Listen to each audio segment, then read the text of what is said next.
Je voudrais d'abord vous remercier pour l'intérêt que vous portez à l'exercice qui nous réunit depuis ce matin. Parce que depuis ce matin, vous êtes là.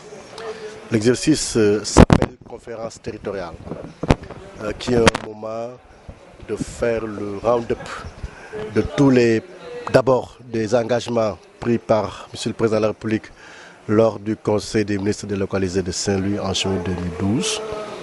Ensuite, faire le round-up de tous les autres projets d'investissement ou investissements portés par l'État depuis 2016, des investissements portés par les collectivités territoriales et ceux portés par les ONG.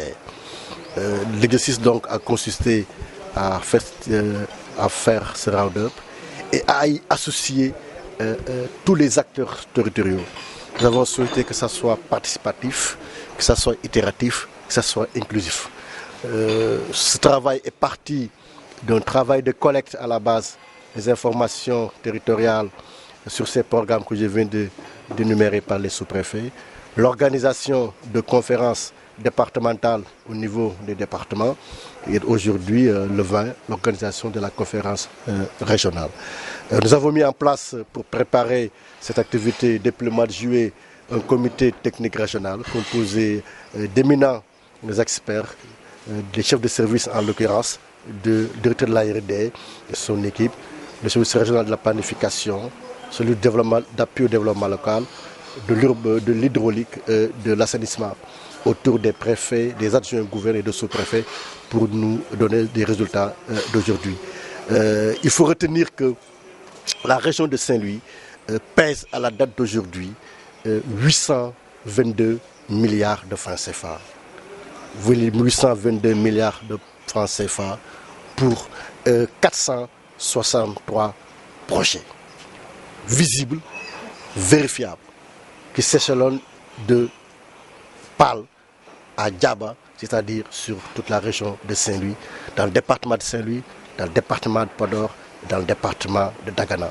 Sur ces 822 milliards, les mesures, les projets issus des mesures, 33 mesures prises par le président de la République lors du Conseil délocalisé de juin 2012 portent sur 306 milliards 945 millions. Un peu plus de ce 306 milliards 700 annoncés l'année dernière, puisque certains projets ont vu leur enveloppe monter un tout petit peu.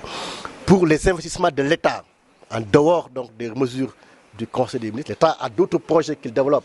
Ces projets sont au nombre de 184 pour un montant global de 479 milliards 849 millions.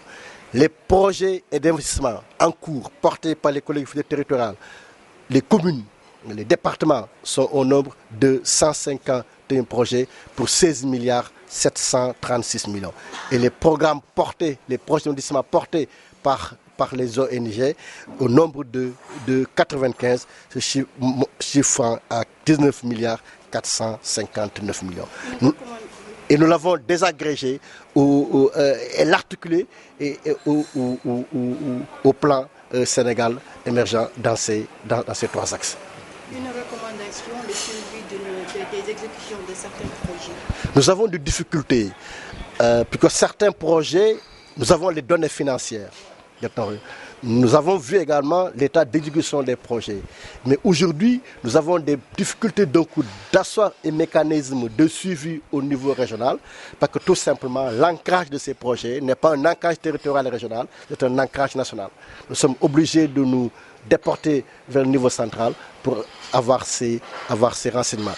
Ça aurait été beaucoup plus facile pour nous s'il y avait un mécanisme de suivi, comme c'est le cas pour le projet de reconstruction de l'aéroport de Saint-Louis, où le document du projet installe le gouverneur dans celui-ci en sa qualité de président du comité régional de suivi. C'est le cas également des projets développés par l'ADM. Nous souhaitons que pour tous les autres projets également, qu'on ait les moyens également, les moyens juridiques, les moyens légaux pour nous installer dans le suivi, ce qui permettra donc d'alerter à chaque fois de besoin l'autorité centrale par rapport à des manquements qu'on devrait combler.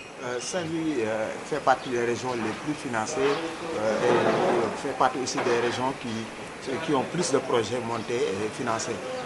Maintenant, quels sont les défis et donc les objectifs visés à travers ces projets-là? Le défi, c'est qu'on travaille à ce que tous les projets se terminent et qu'on puisse, dans un avenir, nous donner les moyens de pouvoir maintenant mesurer, pas cette fois-ci les effets, mais les impacts sur la durée, les impacts que ces projets ont sur le devenir des populations. Parce que la finalité, c'est les populations. Je le dis tantôt, j'ai la chance d'accompagner M. le Président de la République quand il a fallu lancer les travaux de désenclavement de l'île à Morphil. Ces travaux sont quasiment terminés.